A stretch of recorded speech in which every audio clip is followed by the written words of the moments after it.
இந்திய நாடாளுமன்ற வரலாற்றில் இல்லாத ஒரு மிகப்பெரிய அதிர்ச்சி நிகழ்வு இன்று மக்களவையில் நடந்துள்ளது. ஒரே சமயத்தில் 142 எம்பிக்களை சஸ்பெண்ட் செய்யப்பட்டுள்ளனர். இந்திய நாடாளுமன்ற சர்ச்சையால் ஒரு மிகப்பெரிய அச்சத்தில் உள்ளது பாஜக அரசு. பாஜகவுக்கு எதிராக கேள்வி கேட்கும் ஒவ்வொருவரையும் சஸ்பெண்ட் செய்யும் மக்களவை சபாநாயகர். எதிர்க்கட்சியை சார்ந்த பல்வேறு எம்பிக்கள் கைது செய்யப்பட்டுள்ளார்கள். இந்த நிகழ்வானது இந்தியாவிலேயே ஒரு மிகப்பெரும் அதிர்ச்சி நிகழ்வாக பார்க்கப்பட்டு வருகிறது. எதற்கு 142 எம்பிக்கள் சஸ்பெண்ட் செய்யப்பட்டுள்ளார்கள்? இன்று நாடாளுமன்ற கூட்டத்தில் என்னதான் நடந்தது என்பதை முழுமையாக பார்க்கலாம் வாங்க. கடந்த வாரம் டிசம்பர் 13ஆம் தேதி நடைபெற்ற நாடாளுமன்ற குளிர்கால கூட்டத்தொடரில் அடையாளம் தெரியாத 2 மர்ம நபர்கள் வண்ண வெடிகுண்டுகளை வீசி சர்ச்சையை ஏற்படுத்தியதால் நாடாளுமன்றம் ஒரு மிகப்பெரிய பரபரப்புக்கு உண்டானது.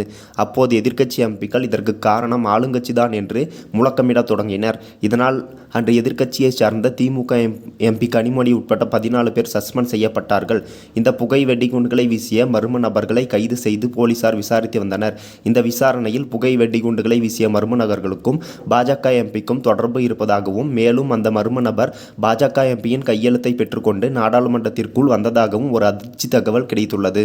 இதனால் எதிர்க்கட்சி எம்பிக்கள் உச்சக்கட்ட கோபத்திற்கு சென்றதாகவும், மேலும் பாஜக அமைச்சர் அமித்ஷா பதவி விலக வேண்டும் என்று, மேலும் அவர் பாராளுமன்ற கூட்டத்தொடரில் அவையில் மன்னிப்பு கேட்க வேண்டும் என்று எதிர்க்கட்சிகள் தொடர்ந்து போராட்டம் நடத்தி கொண்டு வருவதாகவும் கூறப்படுகிறது.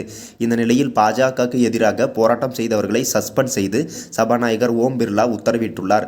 இதைத் தொடர்ந்து நாடாளுமன்ற கூட்டத்தொடரில் போராட்டத்தில் ஈடுபட்ட திமுக, காங்கிரஸ், திரிணாமுல் காங்கிரஸ், ஆம் ஆத்மி, சிபிஐ, சிபிஎம், இந்திய கூட்டணியைச் சேர்ந்த மொத்தம் 98 எம்பிக்களை இன்று சஸ்பெண்ட் செய்துள்ளார். ஏற்கனவே கடந்த வாரம் நாடாளுமன்ற கூட்டத்தொடரில் 14 எம்பிக்கள் சஸ்பெண்ட் செய்யப்பட்ட நிலையில் இன்று 98 எம்பிக்களை சஸ்பெண்ட் செய்து ஒட்டுமொத்தமாக 142 எம்பிக்களை சஸ்பெண்ட் செய்துள்ளார் சபாநாயகர் ஓம் பிர்லா. இந்திய நாடாளுமன்ற அவையில் இதுவரை இல்லாத வகையில் 142 எம்பிக்களை சஸ்பெண்ட் செய்தது இந்திய அரசியல் வட்டாரத்தில் ஒரு மிகப்பெரும் அதிர்வலைகளை ஏற்படுத்தி வருகிறது. இந்த நிலையில் ஆளுங்கட்சியின் இந்த சர்வாதிகார செயலை கண்டித்து எதிர்க்கட்சிகள் தொடர்ந்து போராட்டத்தில் ஈடுபட்டு வருகின்றனர். மேலும் பிரதமர் மோடியும் அமித்ஷாவும் இதற்கு ஒரு சரியான முடிவை கொடுக்க வேண்டும் என்றும் எதிர்க்கட்சிகள் தொடர்ந்து போராட்டத்தில் ஈடுபட்டு வருகின்றனர். ஏற்கனவே 142 எம்பிக்கள் சஸ்பெண்ட் செய்யப்பட்ட நிலையில் இந்த போராட்டமானது தொடர்ந்து நடைபெற்று வருவதால் எதிர்க்கட்சிகள் அனைத்து எம்பிக்களும் சஸ்பெண்ட் செய்யப்படுவார்கள் என்று எதிர்பார்க்கப்படுகிறது.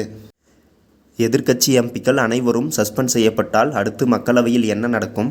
போராட்டத்தில் ஈடுபடும் அனைவரும் சஸ்பெண்ட் செய்யப்படுவதை பற்றி உங்களது கருத்துக்களை கீழே உள்ள கமெண்ட் செக்ஷனில் கமெண்ட் செய்யுங்கள். மேலும் இதுபோன்று அரசியல் செய்திகளை உடனுக்குடன் தெரிந்து கொள்ள நமது சேனலை சப்ஸ்கிரைப் செய்து கொள்ளுங்கள். நன்றி, வணக்கம்.